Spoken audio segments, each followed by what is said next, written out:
Bismillahirrohmanirrohim. Assalamualaikum warahmatullahi wabarakatuh. Apa kabarnya anak-anak Umi semua? Semoga kita selalu sehat dan dalam lindungan Allah Subhanahu wa Ta'ala. Jangan lupa sholat dan mengajinya ya. Pada minggu ini kita belajar fikih, yakni sholat sunnah rawatib pada pelajaran 1. Ketentuan sholat sunnah rawatib. Pertama, pengertian. Sholat sunnah rawatib adalah sholat sunnah yang mengiringi sholat fardu.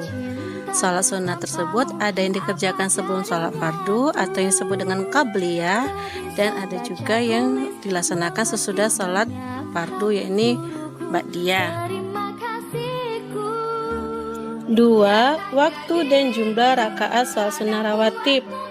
Waktu melaksanakan sholat sunnah rawatib yaitu ketika masuk waktu sholat fardu dan dikerjakan secara beriringan dengan sholat fardu. Adapun jumlah rakaat sholat sunnah rawatib yang muakkad yakni 2 rakaat sebelum sholat zuhur, 2 rakaat sesudah sholat zuhur, 2 rakaat sesudah sholat maghrib, 2 rakaat sesudah sholat isya, 2 rakaat sebelum sholat subuh. Jadi jumlah bilangan rakaat sholat sunnah rawatib muakkad sebanyak 10 rakaat. Ini berdasarkan hadis riwayat Bukhari. Sementara jumlah rakaat sholat sunnah rawatib yang ghairu muakkad yaitu 2 rakaat sebelum sholat zuhur, 2 rakaat sesudah sholat zuhur, 4 rakaat sebelum sholat asar, 2 rakaat sebelum sholat maghrib, dan 2 rakaat sebelum sholat isya. 3. Melaksanakan sholat sunnah rawatib.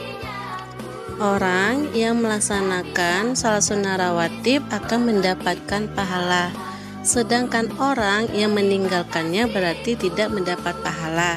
Jadi bagi anak Umi, biasakanlah melaksanakan sholat sunnah rawatib baik sebelum maupun sesudah sholat fardu nak ya, sebagaimana yang dicontohkan oleh Nabi Muhammad SAW.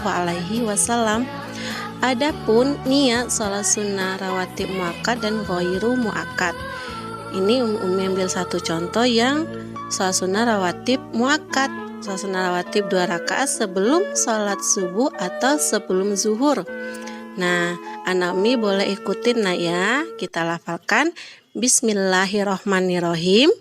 Usalli sunnata subhi atau zuhri raka'ataini qobliyatan lillahi ta'ala. 4. Membiasakan sholat sunnah rawatib.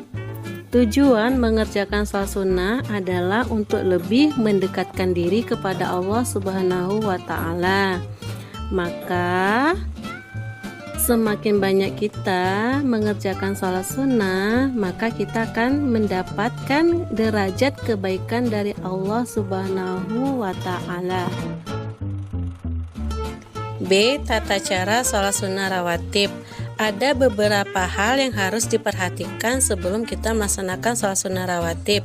Pertama, berniat melakukan sholat sunnah rawatib sesuai jenis dan rakaatnya. Kedua, tidak diawali azan dan iqamah. Ketiga, dikerjakan sendiri-sendiri atau munfarid. Keempat, bacaannya tidak dinyaringkan. Yang kelima, tiap-tiap 2 rakaat 1 salam. Yang keenam, diutamakan tempat mengerjakan bergeser atau pindah dari tempat sholat fardu yang telah selesai dikerjakan. Berikut adalah contoh tata cara pelaksanaan sholat sunnah rawatib ba'diyah zuhur. Nah, ini bisa anak Umi lihat dan baca di buku cetak fikih halaman 7 dan halaman 8 nak ya. C. Hikmah sholat sunnah rawatib. Pertama, terhindar dari siksa api neraka. 2. Mendapat rahmat Allah Subhanahu wa Ta'ala. 3. Jika dilaksanakan di rumah, dapat memberikan keberkahan bagi penghuni rumahnya.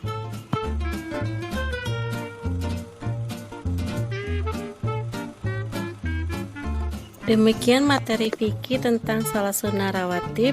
Jikalau ada yang ragu, silakan anak Umi bertanya via Japri. Umi akhiri. Wassalamualaikum warahmatullahi wabarakatuh.